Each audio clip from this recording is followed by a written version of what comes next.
To whoever finds themselves wondering why I finally walked away, there wasn't one terrible day that ended my relationship with my parents. There were hundreds of ordinary ones. The day everyone remembers simply made it impossible to pretend anymore. It started over something small. I questioned a decision my father had made about my younger brother. I wasn't yelling. I wasn't insulting him. I only said I didn't think blaming someone else for a mistake would help. The room went silent. My father looked at me with an expression I had seen since childhood. The look that meant disagreement was the same as disrespect. He crossed the room before I understood what was happening. The punch landed against my jaw. I stumbled into the kitchen counter. Pain spread across my face so quickly that I couldn't even react. Before I could steady myself, my mother laughed. That's what you get for being useless. My father looked down at me. Maybe now you'll learn to keep that gutter mouth shut. For reasons I still struggle to explain, I smiled, not because I wasn't hurt, not because I wanted revenge. I smiled because something inside me had become unexpectedly clear. If they could convince themselves that this was normal, then nothing I did would ever earn their respect. The problem wasn't my voice. It was that they believed I shouldn't have one. I walked upstairs without another word. In the bathroom mirror, my jaw was already swelling. For years, I had hidden bruises with excuses. I walked into a cabinet. I slipped. It was an accident. Standing there, I realized I couldn't say those words again. I picked up my keys. No one stopped me. At the emergency department, a nurse asked what had happened. I opened my mouth to repeat the familiar lie. Instead, I hesitated. She noticed. Her voice softened. You don't have to answer quickly. That simple sentence broke something open. I told her the truth, not just about that evening, about the years before it, the shouting, the intimidation. The fear that settled over the house whenever my father came home angry, the way my mother always found a reason to excuse it. She didn't look shocked. She looked concerned. She explained that when healthcare workers suspect family violence, they have responsibilities designed to protect patients. She asked whether I felt safe returning home. For the first time in my life, I answered honestly, no. Everything after that happened quietly. A social worker spoke with me. My injury was documented. A report was made through the proper legal process. No dramatic speeches, no handcuffs in front of cheering strangers.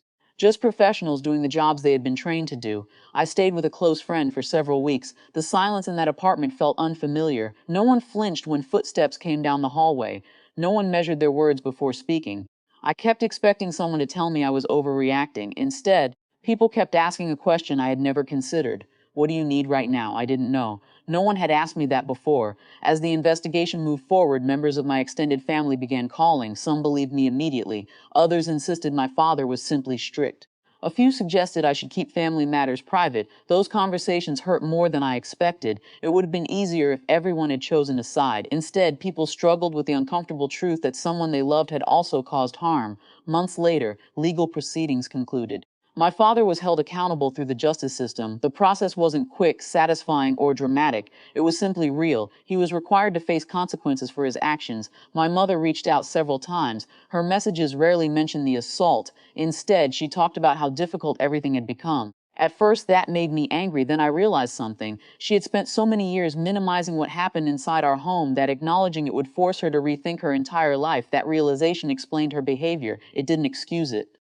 I began meeting regularly with a therapist. For a long time, I believed healing meant forgetting. Instead, I learned that healing often means remembering without reliving. There were difficult days. Sometimes a raised voice in a grocery store made my heart race. Sometimes I caught myself apologizing for taking up space. Recovery wasn't a straight line, but little by little, ordinary things stopped feeling dangerous. I found work I enjoyed. I rented a small apartment. I learned to invite friends over without worrying about unpredictable anger ruining the evening. Months passed before my younger brother visited. We sat in silence for a long time. Finally, he said, I thought it was normal. So did I. Neither of us cried. Neither of us needed to. We both understood that growing up inside something unhealthy often makes it feel ordinary. When he left, he hugged me longer than usual. I think we were both grieving the family we wished we'd had. People sometimes ask whether I forgive my parents. I don't have a simple answer. Forgiveness isn't a finish line. Some days I feel compassion. Other days I remember the laughter after I was hit, and the distance returns. What I know for certain is this. Speaking the truth didn't destroy my family. Violence had already done that. The truth simply stopped hiding it. If this letter reaches someone standing where I once stood, wondering whether staying silent will keep the peace, I hope you remember this. Silence can hide harm, it cannot heal it. The first real step toward a different life wasn't the day I left home. It was the moment I answered one quiet question in a hospital room with the truth. Everything that came after began there.